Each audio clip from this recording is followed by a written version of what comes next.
దేవుని అత్యంత శ్రేష్టమైన ఘనమైన నామానికి మహామహిమ ఘనత ప్రభావములు కలుగునుగాక.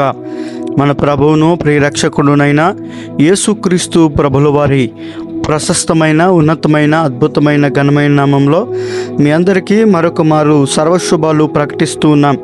క్రీస్తు యేసునందున్నటువంటి దేవుని ప్రియులారా, దేవుని మహాకృపను బట్టి మీరంతా కూడా బాగున్నారు కదా. దేవుని మహాకృపలో మరో దినం మనం అనుభవిస్తూ మనం క్షేమంగా ఉండి దేవుని యొక్క వాక్యాన్ని ధ్యానం చేయడానికి దేవుడు ఎంత చక్కని భాగ్యాన్ని మనకు అనుగ్రహించాడో చూడండి. ప్రియమైనటువంటి దేవుని పిల్లలారా, మనం దేవునిలో నిలిచి ఉండటం, దేవునిలో మన జీవితాన్ని కడవరకు కొనసాగించటమే మన ధ్యేయంగా ముందుకు వెళ్ళాలి. ఎప్పుడైతే అలా మనం ముందుకు వెళ్తామో మన కుటుంబాలను ఖచ్చితంగా దేవుడు ఆశీర్వదిస్తాడు. అయితే రండి, ప్రతిదినంలాగానే ఈ దినం కూడా దేవుని యొక్క లేఖన భాగాన్ని మనం ఆలోచన చేయడానికి మనల్ని మనం సిద్ధపరచుకుందాం. మన పరిశుద్ధ గ్రంథాలను తెరిచి యెషయా గ్రంథం 60వ అధ్యాయం 20వ వచనాన్ని చదువుదాం. మన పరిశుద్ధ లేఖనాల నుంచి యెషయా గ్రంథం 60వ అధ్యాయం 20వ వచనాన్ని చదువుదాం. యెహోవాయే నీకు నిత్యమైన వెలుగుగా నుండును, నీ దుఃఖ దినములు సమాప్తమగును. దేవుడి పరిశుద్ధ లేఖన భాగాన్ని మనందరి విడికిడిలో దీవెనకరముగా, ఆశీర్వాదకరముగా, ఫలభరితముగా మార్చి పరిశుద్ధాత్మ దేవుడు మనందరితో మాట్లాడి ఈ దినమంతటి కొరకై మనల్ని సిద్ధపరచునుగాక. ఆమెన్. క్రీస్తునందు నా ప్రియ శ్రోతలారా, దేవుని ప్రియులరా, ఇక్కడ యెషయా భక్తుడు చక్కని మాటను తెలియపరుస్తున్నాడు. ఇక్కడ మనం చూస్తున్నట్లయితే యెహోవాయే నీకు నిత్యమైన వెలుగుగా ఉంటాడు, నీ దుఃఖ దినములు సమాప్తములగును. ఆహా, ఎంత అద్భుతం! ఈ ఉదయకాల సమయంలో ఎంత చక్కని వాగ్దానాన్ని దేవుడు మనందరికీ అనుగ్రహిస్తున్నాడో. ఈరోజు మనం చూసినట్లయితే ప్రతి కుటుంబంలో మనం ఆలోచన చేస్తున్నట్లయితే మనం అనుకుంటాము, అయ్యా రోజు మేము వెలుగును పగటిని చూస్తున్నాం, కానీ మరి మా కుటుంబం అంతా కూడా చీకటితో నిండిపోయినటువంటి పరిస్థితుల్లో మేము ఉన్నామంటే ఈ నిజమైనటువంటి వెలుగు ఎవరంటే యేసుక్రీస్తు ప్రభువే. ఆయన అంటున్నాడు, నేను నీకు నిత్యమైన వెలుగుగా ఉండి నేను నిన్ను నడిపిస్తాను. ప్రియమైనటువంటి దేవుని ప్రియ పిల్లలారా, దేవుడు మనకు వెలుగుగా ఉండి మనల్ని నడిపించాలి.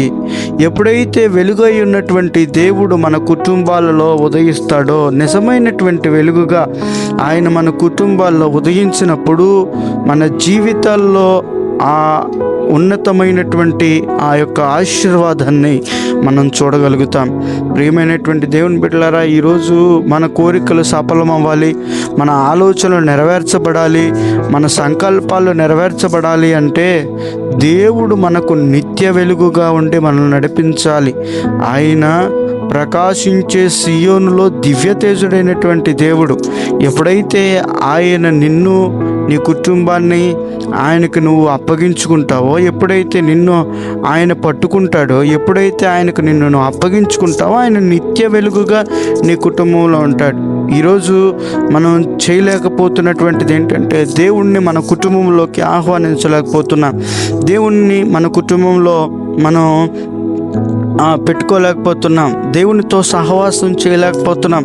కావుననే వెలుగై ఉన్నటువంటి దేవుడిని వెంబడించకపోవటం వలనే మనం నిత్యమైనటువంటి నిజమైనటువంటి వెలుగై ఉన్నటువంటి దేవుడిచ్చేటువంటి ఆ యొక్క ఆశీర్వాదాన్ని మనం చూడలేకపోతున్నాం.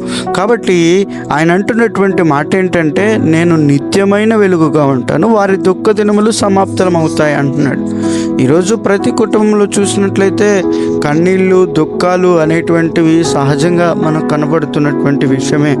ఈరోజు చాలామంది చెప్తా ఉంటారు, పాస్టర్ గారు మా కుటుంబంలో మా కన్నీళ్ళండి, మా భర్త మారట్లేదు, మా భార్య నేను చెప్పినటువంటి మాట వినట్లేదు, మా కుటుంబంలో శాంతి లేదు, సమాధానం లేదంటే వెలుగై ఉన్నటువంటి దేవుడు నీ కుటుంబంలో ఇంకా ఏతించలేదేమో, ఉదయించలేదేమో.